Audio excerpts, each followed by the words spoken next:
Hello, good morning. Namalengke kami ni Alex, bahay na kami. Ayun, magluto na tayo. Binili akong isda para sa mga aso ko. Lutuin ko na siya para okay na.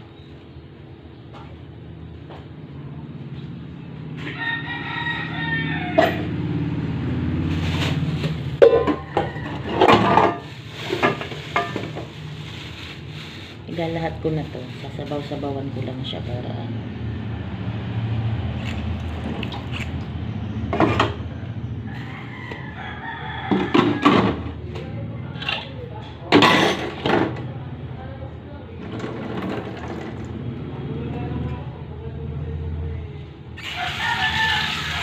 Tapos meron akong biniling meron tayong atay kasi gusto ni Alex mag sopas daw. So sopas tayo. Walang pasok. Ang saya-saya. Walang pasok ang mga bata. So, masaya si Alex kasi nga naman walang pasok. Parang rest day ng mga bata sa school. Kami langgam. Wala langgam na ano ba tayo? Meron ba tayong katamisan sa sarili? Puro langgam.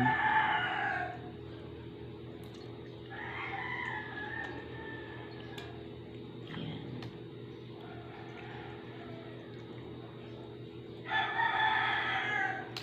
Tanggalin lang natin yung mga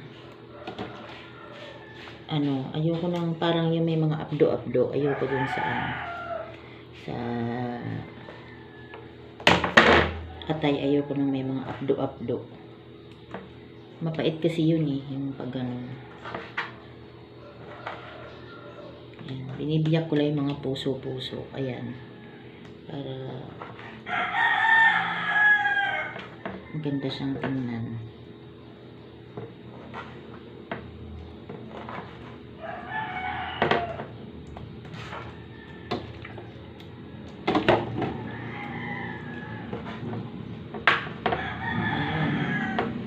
Ayun, end of the month na, Mayo na, piyesta na sa amin. Sana makauwi ako.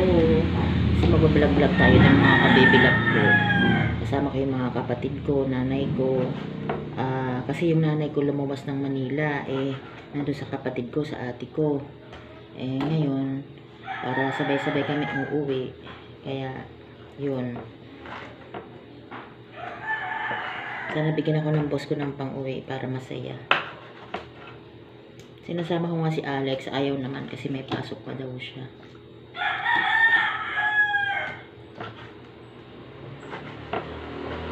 Ayun, baka solo lang din ako, kasama ko mga kapatid ko. Pero syempre, mag-i-enjoy tayo dahil minsan lang makasama pamilya, syempre. Nanay ko, kapatid ko, mga pamangkin ko, ayun.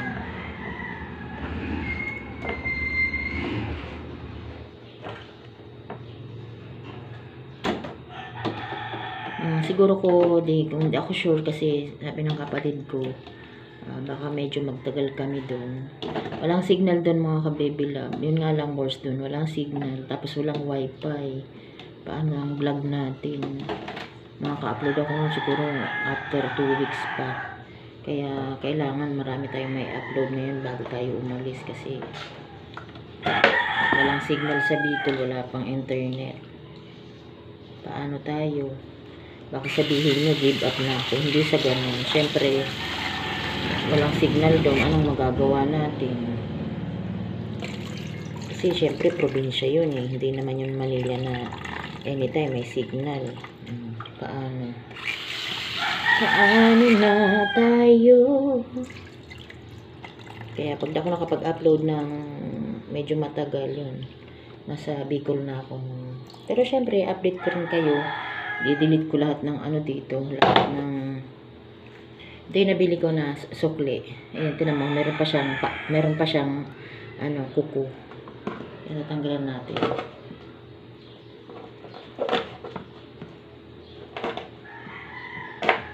Meron kasi ako nabibili na ganito. Yung, ano na siya, tanggal na siya. Parang, iluluto na lang. Ito medyo, ano pa yun. Kailangan patanggalan ng mga ganito. Wala lang, trip ko lang ilagay sa ano. Minsan, naghahalo lang ako. Kunti lang, inahalo ko sa sinigang or sa tinola. Para lang meron siyang, ano, yan. Trip ko lang din na magluto sa taas, sa rooftop. Kasi para malinisan natin doon. So, sama tayo doon mga kababy love ko. Piniprepare ko lang dito kasi para pagdating doon, okay na tayo. Tayo ay sopas ngayon. Kaya meron kasi dyan pang sopas tayo. Ayun.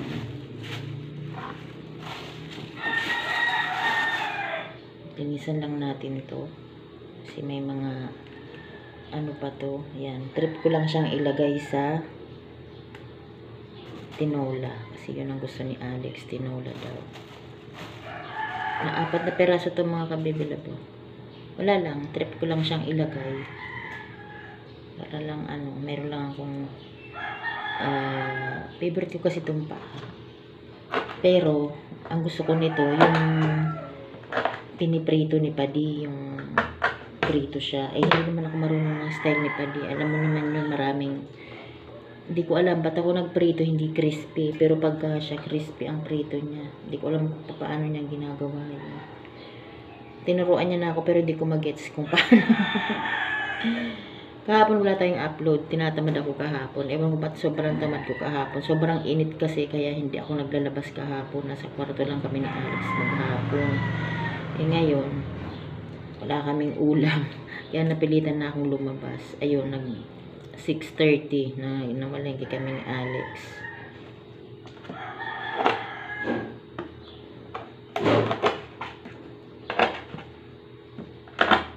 Buti nga sumama eh.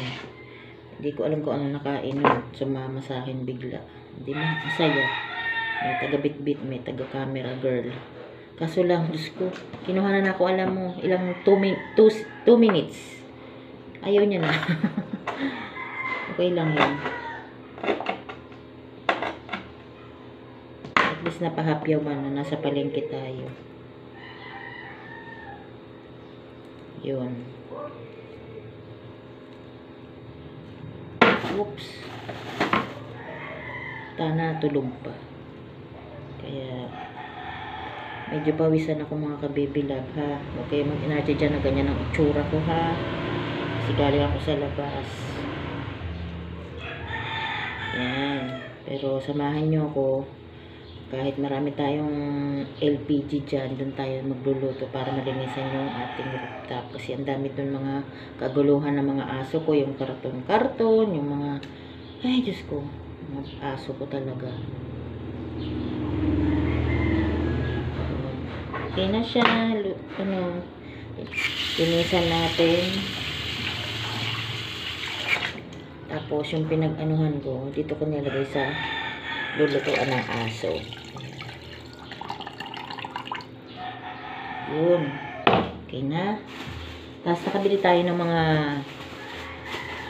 pang-aso na mga gulay-gulay. Ayan. Kasi sa hindi nakakaalam, ang aso ko vegetarian. Tapos lagyan mo lang siya ng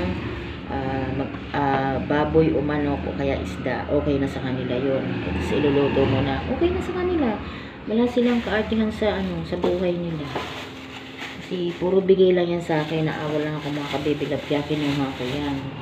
Pero yung totoo, talaga nga namang wala kaming alaga dati. Ayaw ko sana kasi nga ilang beses kami namatayan ng aso. Ayaw ko nang mangyari yun uli kasi nga naapektuhan ang buhay namin. Parang basta may iyak lang kami kaya parang ayaw na nga sana namin mag-alaga. Pero dahil binigyan kami, ayun, kinuha namin kasi parang naawa na lang din kami dun sa mga aso. Eh kasi nag-i-enjoy naman sila, si Tana, si Alex.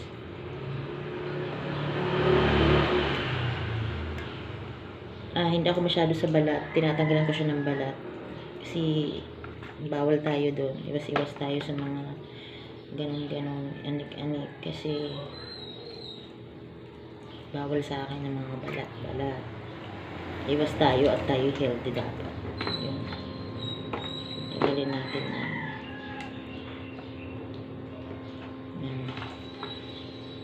konti-konti lang pag nagluto kasi para lahat bago siya. Siyempre para araw-araw bagong luto.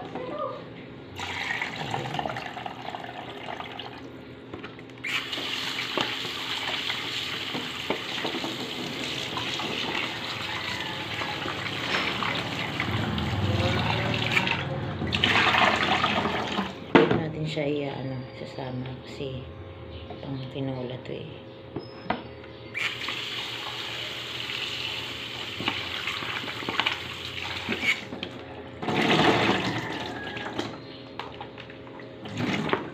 Ito na ako nahugasan na natin dito. May lababo naman sa taas kaso lang doon mainit na kasi nasa side lang ng yung lababo namin. Kaya okay, malinis na.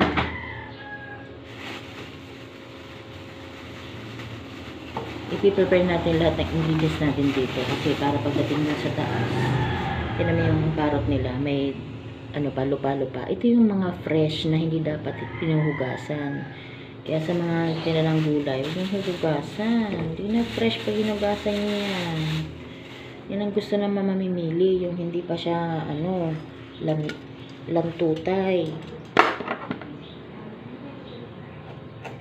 May lupa-lupa pa, yun ang the best na bilhin. Kaya huwag nyong huhugasan.